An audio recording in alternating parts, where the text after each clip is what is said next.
Court বলেছেন যে এই সমস্ত বিষয়ে অন্যান্য দেশের সেক্রেটারিয়েট আছে কিনা, অন্যান্য দেশে একই ধরনের সেক্রেটারি যদি থাকে তার উদাহরণ দিতে, এবং আরও বলেছেন আরেকটু রিসার্চ করতে ইংল্যান্ডে, আমেরিকায়, আমাদের পার্শ্ববর্তী দেশ ভারত, শ্রীলঙ্কায়, অস্ট্রেলিয়ায়, কানাডায় ওই সমস্ত দেশে সেপারেট সেক্রেটারিয়েট কী করে ম্যানেজ করা হয় কিংবা অন্য কোনো পদ্ধতি আছে কিনা সেই ব্যাপারে আমাদেরকে রিসার্চ করতে বলেছেন।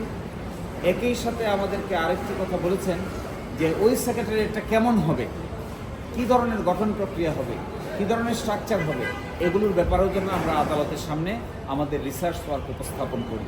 আমরা আজকেই কাজ করব, আজকে রাতেই কাজ করব, আশা করি আগামীকালকে আদালতে বাকি অংশ আমরা উপস্থাপন করব। বিচার বিভাগের বিচার সচিবালয় জাতীয় গুরুত্বপূর্ণ ইস্যু।